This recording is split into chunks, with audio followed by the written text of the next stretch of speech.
Structure of the atmosphere.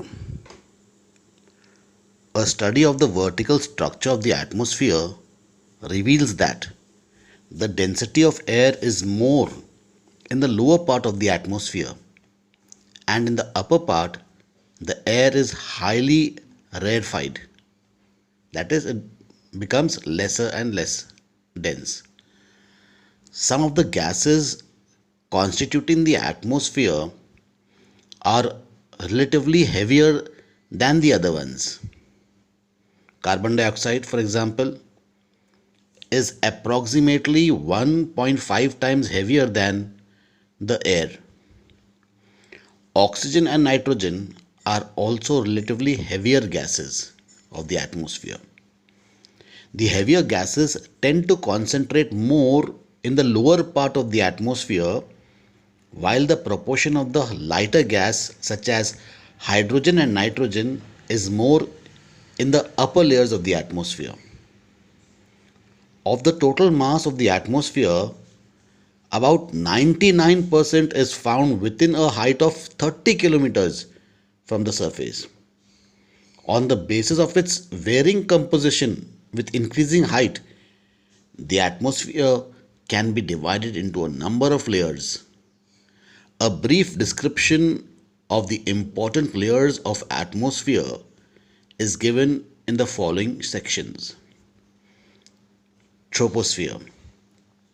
This is the lowest layer of the atmosphere, just above the ground. Most of the carbon dioxide are contained in this part.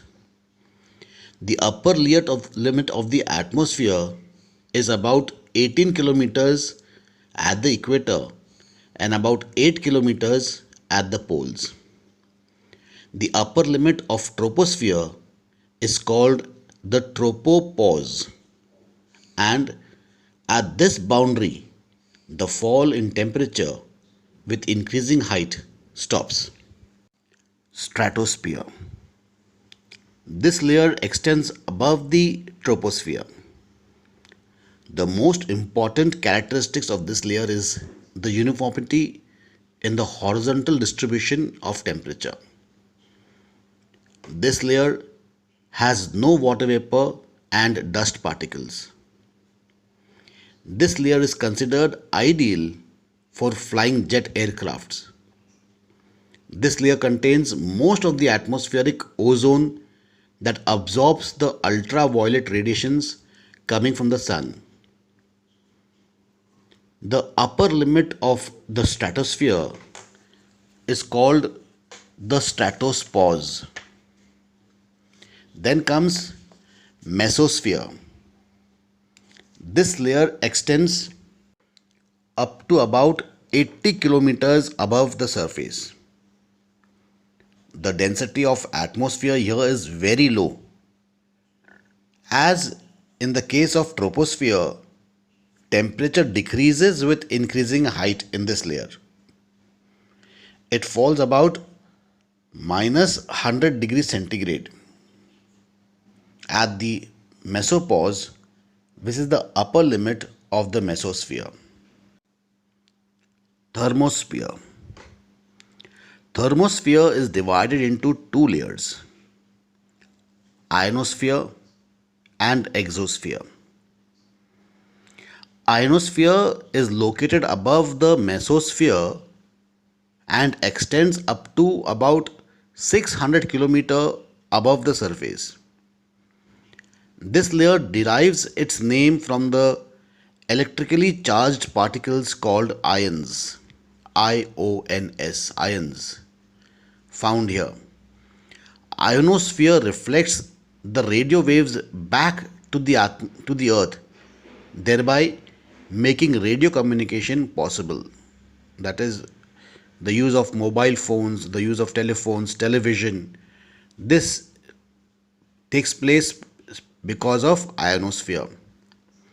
The ions present in this layer absorb solar radiation, leading to an increase in temperature with the increasing height. Exosphere. This is the topmost layer of the Earth's atmosphere.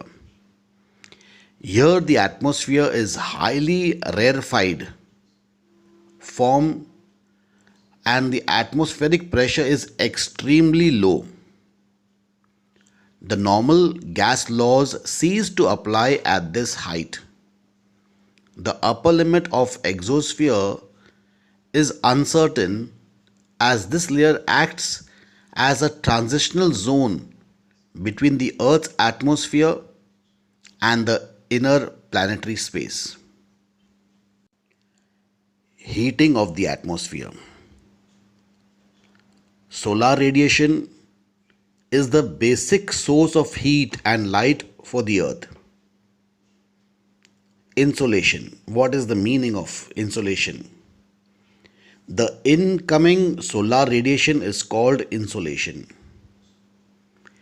Insolation is the form of short waves. As the insolation enters the atmosphere, a part of it is reflected, another part is absorbed, and the remaining reaches the Earth's surface. Then comes terrestrial radiation. What is terrestrial radiation? The sun's energy absorbed by the Earth's surface when radiated out into the space is called as terrestrial radiation. That means it acts like a mirror. When we show the mirror to the sunlight is reflected back from the mirror. It bounces back. In a similar way, the sun rays is reflected back by the Earth's surface. This is called as terrestrial radiation. Terrestrial radiation is in the form of long waves. The amount of energy radiated by the Earth is equal to the amount of insolation absorbed by the Earth's surface. The terrestrial radiation is estimated at 51 units. Out of this, water vapors and gases absorb 34 units of energy and the rest 17 units are radiated back to space.